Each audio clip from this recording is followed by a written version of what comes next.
المزل یا مدہل، اس کو زال سے بھی لکھتے ہیں اور زواد سے بھی لکھتے ہیں، اور یہ قرآن میں بہت زیادہ دفعہ آیا ہے۔ اب اس کی اگین ٹرانسلیشن رانگ یہاں پر لکھی ہوئی ہے، جو یہ میں نے اسلامک سورس سے یہ اسکرین شاٹس لیے ہیں، اور لکھا ہے ہیومیلیٹر، یعنی کہ جو ہیومیلیٹ کرے، حالانکہ ہیومیلیٹر نہیں ہے، اس کا مطلب ہے the deceiver، چیٹر، دھوکہ دینے والا۔ اور اس کی میں بہت ساری آیات آپ کو یا وہ پڑھ کے سناؤں گا کہ یہ کہاں سے میں نے لفظ لیا ہے۔ تو دھوکہ دینے والا جو ہے یا گمراہ کرنے والا یہ شیطان ہے، اور اس کے بارے میں بائبل سے بھی آپ کو بتاؤں گا۔ اور آپ دیکھیں کہ یہ اللہ کے جو 99 نام ہیں، 99 نیمز ہیں، ان میں سے 26 نیم ہے المزہل، یعنی مزل، جس کا مطلب ہے دھوکہ دینے والا، یعنی کہ گمراہ کرنے والا، اور انگلش میں لوگوں کو دھوکہ دینے کے لیے اس نے ٹرانسلیشن کروائی ہے دا ہیومیلیٹر، یعنی کہ جو ہیومیلیٹ کرے، حالانکہ یہ بھی غلط ہے، دیکھا جائے تو یہ بھی شیطان کرتا ہے۔ آپ کو پتہ ہے بائبل میں لکھا ہے کہ الزام لگانے والا کون ہے؟ ابلیس ہے، جو کہ الزام لگاتا ہے، پہلے گناہ کرواتا ہے پھر الزام لگاتا ہے۔ خدا کسی کو ہیومیلیٹ نہیں کر سکتا، اگر وہ سچا خدا ہے تو بائبل کا خدا کسی کو ہیومیلیٹ نہیں کر سیمی سیمسن چوڑے کا داماد ابراہیم قادری۔ الحمدللہ رب العالمین والصلاۃ والسلام علی سید المرسلین۔ کبھی کبھی مجھے کرسچنوں پر بڑا افسوس ہوتا ہے، ان کے پر بڑا رحم آتا ہے، ترس آتا ہے کہ اللہ رب العزت نے ان کو کتنی گہرائیوں میں، پنہائیوں میں گرایا ہوا ہے۔ انہوں نے خدا بھی بنایا تو بدکار۔ بائبل مقدس کا پردی والا خدا، جو یرمیہ کی کتاب اس کا 42واں باب 10ویں آیت، جو جب خدا اپنے انصاف کے تقاضے کو پورا کرتا ہے تو وہ اس کے بدی کے زمرے میں آتا ہے۔ انہوں نے جو یہوہ بنایا وہ بھی یہوہ، یعنی کہ پاگل، اور جو انہوں نے سکالر بنائے، اور جو ان کو اپنے جن کو یہ پاسٹر وغیرہ کہہ کے پجاری ہماری ان کے بنتے ہیں، یعنی کہ جیسے یہ ٹی جی باسٹرڈ ہے، وہ بھی حرامی ہے، وہ ایسے لوگوں کو سامنے کھڑا کر دیا کہ جی یہ کریں گے، جی یہ اینٹی اسلام ورک کریں گے۔ اوقات ان کی یہ ہے کہ جو بھی کریں گے جھوٹ بول رہے۔ میں نے جتنے بھی میرے آپ بیانات دیکھتے آ رہے ہیں، اب میں اس کے جھوٹوں کا پردہ چاک کیے آ رہا ہوں، اور بائبل میں سے بھی جو ہے وہ آپ کو بائبل کی سچائیاں بھی آپ کے سامنے لا رہا ہوں۔ تو یہ جو لفظ ہے المزل، یہ صرف الف میم زال لام سے ہے، زواد یا دواد اس میں نہیں ہے۔ دواد والا جو ہے یہ بالکل جھوٹ بول رہا ہے، فریب دے رہا ہے، یہ اپنی والدہ کی تعلیمات پر چل رہا ہے۔ کون؟ Bastard T G Khan. اب آتے ہیں، یہ جو مزلو ہے اس کا لفظی مطلب ہے جملہ، یعنی کہ ہے ذلت دینے والا۔ اور ذلت دینے والا کون ہے؟ ذلت دینے والی صرف ایک ہی ذات ہے، اور کوئی اس کے سوا ذلت نہیں دے سکتا۔ وہ کون ہے؟ اللہ رب العزت۔ اس کو ہم دیکھیں گے سورہ ال عمران، یعنی کہ تیسری سورہ مبارکہ ہے، اور اس کی آیت ہے 26 اور یوں عرض کر، اے اللہ ملک کے مالک، تو جسے چاہے سلطنت دے اور جسے چاہے سلطنت چھین لے، اور جسے چاہے عزت دے اور جسے چاہے ذلت دے، ساری بھلائی تیرے ہی ہاتھ میں، بے شک تو سب کچھ کر سکتا ہے۔ اور اللہ رب العزت جسے چاہے ذلت دے، جسے چاہے عزت دے۔ اب یہ اس بندے کا کام ہے، اس کے کرم پر ہے، اس نے جو کام کیا ہوگا اس کے مطابق اس کو اللہ رب العزت کو بدلہ دے دے گا۔ اب ایسا تو نہیں ہے، یہاں پر دین اسلام میں ایسا قطعی نہیں ہے کہ شیطان ذلت دے گا یا کوئی اور ایسی ہستی ہے جو ذلت دے گی۔ ذلت کون دے گی؟ اللہ رب العزت۔ عزت کون دے گا؟ اللہ رب العزت۔ ذلت دینے کے لیے وہ کسی کو بھی وسیلہ بنا سکتا ہے، عزت دینے کے لیے وہ کسی کو بھی وسیلہ بنا سکتا ہے۔ عزت اور ذلت میرے اللہ رب العزت کے پاس ہے۔ اور مزید ہم دیکھتے ہیں اسے تیسری سورہ مبارکہ آیت 178، اور ہرگز کافر اس گمان میں نہ رہیں کہ وہ جو ہم نے انہیں ڈھیل دیتے ہیں کچھ ان کے لیے بھلا ہے، تو ہم تو اسی لیے انہیں ڈھیل دیتے ہیں کہ اور گناہ میں پڑے، اور ان کے لیے ذلت کا عذاب ہے۔ یعنی کہ یہ کن کے لیے ہے؟ یہ کرسچنوں کے لیے یہ آیت ہے کہ جب ہم ان کو ڈھیل دے رہے ہیں، اللہ رب العزت فرما رہا ہے کہ اس کو ڈھیل دی جا رہی ہے۔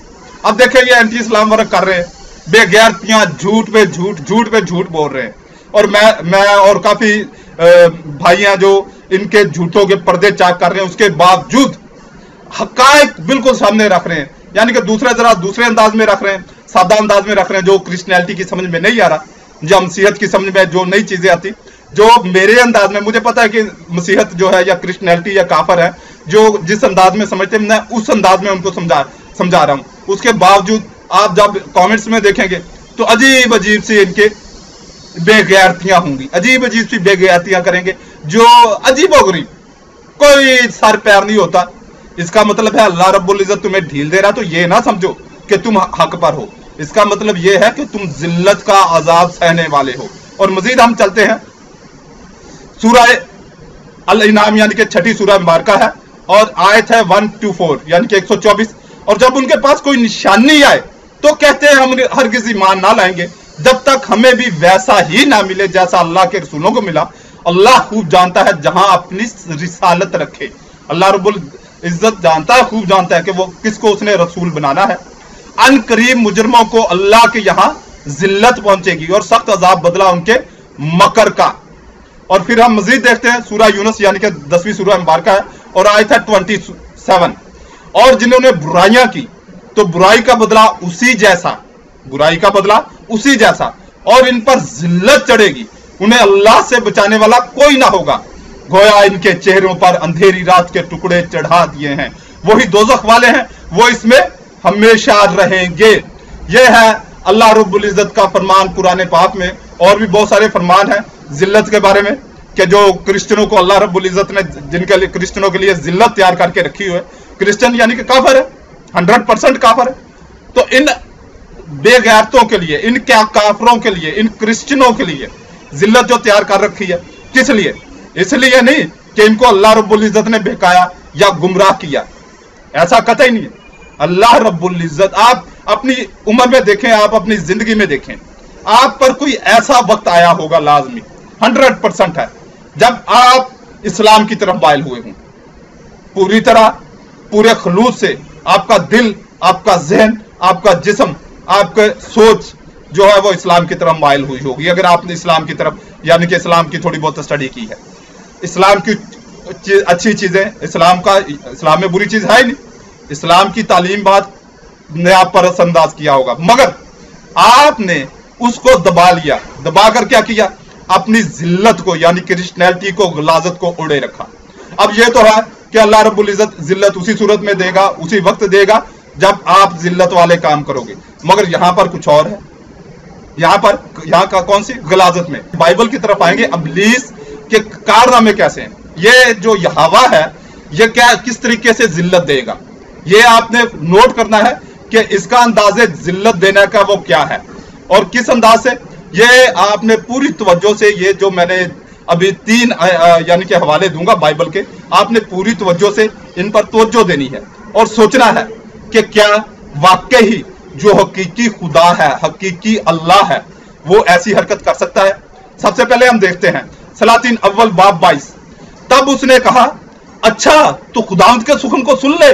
मैंने देखा कि खुदावंद अपने तख्त पर बैठा है और सारा आसमानी लश्कर उसके दाहिने और बाएं खड़ा है।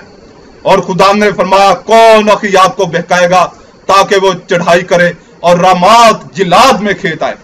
तब किसी ने कुछ कहा और किसी ने कुछ कहा, लेकिन एक रूह निकलकर खुदावंद के सामने खड़ी हुई और कहा, मैं उसे बहकाऊंगी, मैं उसे बहकाऊंगी। खुदावंद ने उससे पूछा, किस तरह? उसने कहा, मैं जाकर उसके सब नबियों के मुंह में झूठ बोलने वाली रूह बन जाऊंगी। वो कौन सी रूह थी? वो पाक रूह थी। कौन सी? हाँ, पाक रूह थी ना, रूहुल कुद्दस था वो, रूहुल कुद्दस थी वो, कबूतर की शक्ल में वही थी ना, खड़ी थी। उसने कहा, तू उसे बहका देगी और गालिब भी होगी, और रवाना हो जा और ऐसा ही कर। सो देख, खुदावंद ने तेरे इन सब नबियों के मुंह में झूठ बोलने वाली रूह डाली है और खुदावंद ने तेरे हक में बदी का हुक्म दिया, यानी यहोवा ने तेरे हक में क्या किया है? बदी का हुक्म दिया है। और यहोवा ने क्या भेजा है? पाक रूह भेजा है।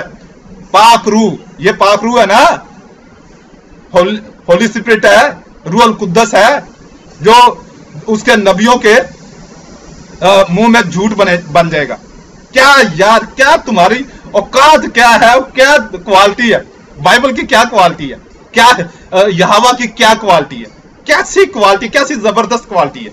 ऐसी कोई क्वालिटी आप कुरान पाक में अल्लाह रब्बुल इज्जत में नहीं पाएंगे। अब मजीद आगे चलते हैं, इसकी बात 14 और इसकी आयत 9। और अगर नबी फरेब खाकर कुछ कहे तो मैं खुदावंद ने उस नबी को फरेब दिया, तो मैं खुदावंद ने तो मैं यहोवा ने उस नबी को फरेब दिया, और मैं अपना हाथ उस पर चलाऊंगा और उसे अपनी इस्राएली लोगों में से नाबूद कर दूंगा, और वो अपनी बदकिरदारी की सजा की बर्दाश्त करेंगे। नबी की बदकिरदारी की सजा वैसी ही होगी जैसी सवाल करने वाले की बदकिरदारी की। ये क्या आपने सुन लिया? मैंने अपनी तरफ से कोई लफ्ज तो नहीं बढ़ाया, सिर्फ खुदावंद की जगह यहोवा इस्तेमाल किया। ये असल में ये यहोवा रट्टा लगा रहा है, तो फिर मैं भी खुदावंद की जगह जो बाइबल का खुदा है उसको बाइबल का खुदा कहने की बजाय यहोवा कह रहा हूं। अब ये यहोवा ने क्या किया? अब वो खुद इसमें इस आयत में हिजकिय्याल बात 14 और आयत 9 में अपना ये बिल्कुल एतराफ कर रहा है कि मैंने उस नबी को क्या किया? फरेब दिया। अब जब इसने नबी को फरेब दिया, अब उसका तो कोई मसला ही नहीं, अब उसने यहोवा ने नबी को फरेब दिया, बाद में वो उसको जिल्लत देगा। समझ में आई? ये किसका काम हो सकता है? आगे एक और हवाला देखते हैं, बाद में देखते हैं कि ये किसका काम है। हिजकिय्याल बाब 20 और आयत 25, सो मैंने उनको बुरे आइन और ऐसे अहकाम दिए जिनसे वो जिंदा ना रहें, और मैंने उनको उन्हीं के हदियों से यानी सब पहलोटों को आग पर से गुजार करना पाक किया, ताकि मैं उनको वीरान करूं और वो जाने के खुदावंद मैं ही हूं, यानी यहोवा मैं ही हूं। अब ये दो जगह पर, बल्कि तीनों जगहों पर यहोवा का इतराफ है कि मैं क्या कर रहा हूं? उनको गुमराह कर रहा हूं। उनको जो हालांकि अच्छे भले चल रहे थे, उनको क्या कर रहा है? उनको यहोवा जो है उनकी कभी किसी की तरफ बदरू भेजता है, किसी को फरेब दे रहा है और किसी को बुरे आयन दे रहा है। किस लिए? कि उनको गुमराह करके, उनको जो है बर्बाद करके, गुनाहगार करके उनको क्या किया जाए? उनको जिल्लत दी जाए। यह किसका काम है? जब आप सोचेंगे तो आपकी जुबान से सिर्फ एक ही लफ्ज निकलेगा कि ये अबलीस का काम है। तो इसका मतलब यहोवा क्या है? खुल के बोले, आपको किसने आपके मुंह पर हाथ रखा? यहोवा क्या है? देखिए दूसरा ग्रंथियों उसका 4 बाब उसकी 4 आयत, यानी उन बेईमानों के वास्ते जिनकी अक्लों को इस जहां के खुदा ने अंधा कर दिया है। इस जहान के खुदा ने यानी शैतान ने, और इस जहान का खुदा कौन है? ये इब्लीस है, ये शैतान है, और इस जहान का खुदा इब्लीस है। यहोवा अबलीस है, यहोवा असल में अबलीस है। अल्लाह रब्बुल इज्जत हकीकी परवरदिगार है, हकीकी खुदा है। अगर किसी में भी, मैं दोबारा कह रहा हूं, टीजी खान चाहे है, चाहे सैमी सैमसून है, चाहे कोई भी बास्टर्ड है, कोई भी पास्टर है, कोई भी एल्डर है, कोई भी ब्रादर है, कोई भी है, किसी में अगर हिम्मत है तो मेरे सामने आ जाए, फिजिकली आमने सामने बैठ जाते हैं।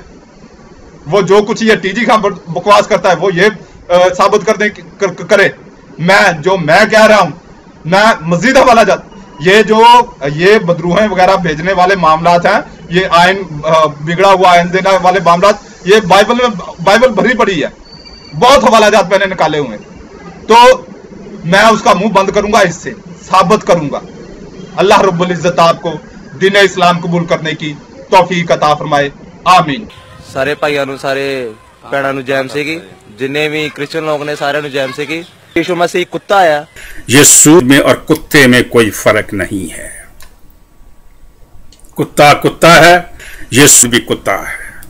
फरमाने अल्लाह रब्बुल इज्जत है, बेशक जो ईमान लाए और अल्लाह के लिए घर बार छोड़े और अल्लाह की राह में अपने मालों और जानों से लड़े, अगर वो दीन में तुमसे मदद चाहे तो तुम पर मदद देना वाजिब है। सूरह अल-इन्फाल आयत 72। गैर मुस्लिम जब इस्लाम कबूल करता है, उसका खानदान, रिश्तेदार, बरादरी उसकी जान की दुश्मन बन जाती है, उस पर तशद्दुद होता है, उसे घर से निकाल दिया जाता है, वो तही दस्तो तही दामन हो जाता है। इस सूरत में उम्मत मुसलमान की जिम्मेदारी बनती है कि उसे पूरी तरह दीनों दुनिया में बहाल किया जाए। न्यू मुस्लिम का इकराम करना मेरे आका करीम सल्लल्लाहु अलैहि वसल्लम की सुन्नत मुबारका है। सही बुखारी 3344 हदीस मुबारका और सही मुस्लिम दूसरी जिल्द हदीस मुबारका 1064। इसी जिम्मेदारी का एहसास करते हुए मैंने यानी मोहम्मद इब्राहिम कादरी ने अदारा बराए तहफ़्फ़ुज़ व बहाली नौ मुसलमीन कायम किया है। अदारा के मकसद गैर मुस्लिमों में तबलीग करना, न्यू मुस्लिम बहन भाइयों की दीनी तालीम व तरबियत न्यू मुस्लिम बहन भाइयों के रोजगार और रिहाइश का बेहतरीन और मुस्तकिल हाल, न्यू मुस्लिम बहन भाइयों की शादी ब्याह और कानूनी मामलात में भरपूर इमदाद इंशाअल्लाह अज़्ज़वजल। बराए करम अपनी ज़कात सदकात और फितराना से भरपूर इमदाद फरमाएं। बराए राब्ता व इमदाद 0305 890 2412 मोबी कैश अकाउंट मोहम्मद इब्राहिम कादरी। अल्हम्दुलिल्लाह मुझे अपनी ज़ात के लिए आपके एक पैसे की भी ज़रूरत नहीं, क्योंकि मेरी अच्छी जॉब है और मेरे पास अच्छी आमदन है, मेरे मामलात सही हैं। 13-14 साल से मैं जिस लेवल पर लाइफ गुजार रहा हूँ और मैं इसका आदी हूँ। आपका एक एक पैसा न्यू मुसलमान यानी कि जो नए मुसलमान हो रहे हैं, जिनको मैं खुद कलमा पढ़ा रहा हूँ या कहीं और से उन्होंने कलमा पढ़ा और वो अब दायरा इस्लाम में है। अब एक मुसलमान जब दीन इस्लाम में आता है तो बिल्कुल खाली हाथ होता है, बिल्कुल खाली हाथ। जो उसने सूट पहना होता है वही उसके तन पे होता है और जो उसने जूते पहने होते हैं वही उसके पास होते हैं। वरना जैसे ही वो, अब मैं भी अच्छी फैमिली से बिलोंग करता हूँ, मगर यानी कि स्ट्रॉन्ग रुपये पैसे वाली फैमिली से बिलोंग करता हूँ, मगर जैसे मैंने इस्लाम कबूल किया तही दामन हो गया, तही दस्त हो गया। तो अल्हम्दुलिल्लाह मैंने तो मजदूरियाँ की वगैरह सेट हो गया। तो अब जो न्यू मुस्लिम होते हैं, अब वो बेचारों को स्टैंड करने के लिए, एक न्यू मुस्लिम को स्टैंड करने के लिए पाकिस्तानी रुपयों में 5 लाख रुपए की जरूरत पड़ती है। अल्लाह रब्बुल इज़्ज़त आपको हमारे अदारे को सपोर्ट करने की तौफीक अता फरमाए, और इसके लिए कोई बहुत ज़्यादा भी, जितना आप अफोर्ड कर सकते हैं, अगर आपके पास सिर्फ 100 रुपये आप अफोर्ड कर सकते हैं तो वो भी आप मेरे मोबी कैश अकाउंट में डाल सकते हैं। और ये इत्मीनान रखें कि आपका एक एक पैसा जो है वो न्यू मुस्लिम की फलाह बहबूद के लिए लगेगा।